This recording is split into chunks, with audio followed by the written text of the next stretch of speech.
ভাজা পিঠা বানাতে চলে আসছি।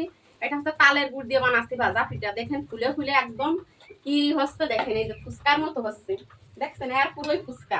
কিছুক্ষণ আগে বৃষ্টি শুরু হয়ে গেছে আর আমার মেয়ে বলতেছে যে আম্মু বৃষ্টি নামতেছে, ভাজা পিঠা বানাই দাও। এই যে তালের গুড় নিছি, আটা ময়দা তারপর চাউলের গুঁড়া তেল নিয়ে তো এখন ভাজা পিঠা বানাতে যাচ্ছি। আর বৃষ্টির দিনে ভাজা পিঠা খাইতে অনেক মজা। বৃষ্টি নামতেছে আর বৃষ্টির সময় পিঠা না যে কোনো ভাজা পোড়া খাইতে কিন্তু মন চাই। বৃষ্টিতে ভিতরে ভিতরে রান্না করে যাচ্ছি পিঠা বানাতে।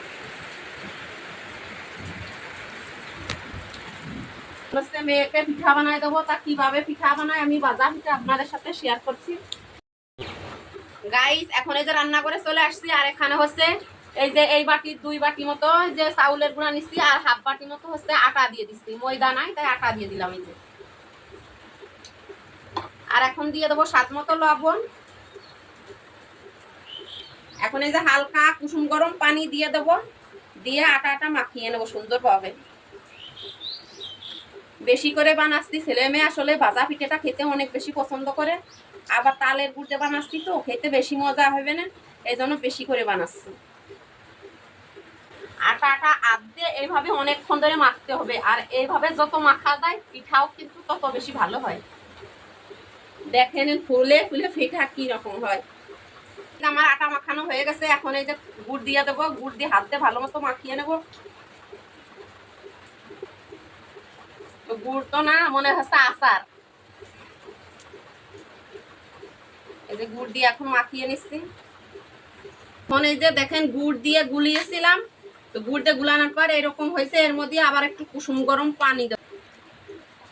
এই যে কুসুম গরম পানি দিয়ে দিলাম। এখন সুন্দরভাবে মানে ভাজা পিঠে যেরকম হয় সেরকম গুলিয়ে নেব। অফ করে এই যে এইরকম গুলাইছি। এখন হলো পিঠাগুলো বানাবো। তো এই যে তেল দিয়ে দিছি আর তেলটাও মনে হয় গরম হয়ে গেছে। এখন এই তো একটা দিয়ে দেখবো কেমন হয়। বিসমিল্লাহ।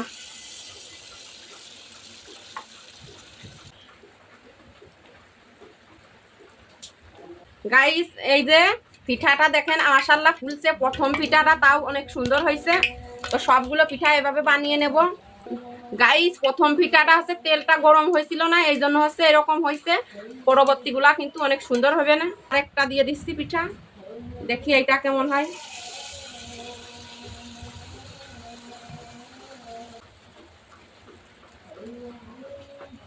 দেখেন গাইস একবারে ফুচকার মতো হচ্ছে পিঠাগুলো, দেখেছেন? তো আমার মতো এরকম আপনারা সবাই বানাবেন, দেখে নেন এরকম ফুলবে না পিঠা। সেটা হোক গুড়ের হোক বা চিনি। আমি যে সময় এই ভাজা পিঠাগুলো বানাই এরকম পিঠাগুলো ফলে, দেখছেন? তো এটা হচ্ছে উঠিয়ে নেব। দেখেন মনে হচ্ছে না যে ফুচকা? উঠা আসছি তাও মানে সে ফুচকার মতো দেখা যাচ্ছে। পিঠা বানাইছি আর সবগুলো পিঠা এভাবে বানিয়ে নেব। গাইস এই তো অলরেডি 4 পিস বানিয়ে নিছি। আর বৃষ্টির দিনে যদি এরকম তালের গুড়ের ভাজা পিঠা হয় তাহলে তো আরো কোনো কথাই নেই। তো আমি একটা হচ্ছে খেয়ে দেখবো কেমন হয়েছে, মিষ্টি হয়েছে কিনা। বিসমিল্লাহ। একদম পারফেক্ট হয়েছে। তো আপনারা বাসায় এভাবে বানিয়ে খাবেন। আর আমার ভিডিওটা কেমন হয়েছে অবশ্যই কমেন্ট করে জানাবেন। দেখেন বাইরে বৃষ্টি হচ্ছে কিভাবে, অনেক বৃষ্টি হয়েছে। দেখেন বাড়ির সামনে কি পরিমাণ পানি বাড়ছে, বুঝছে আমাদের গেটের সামনে।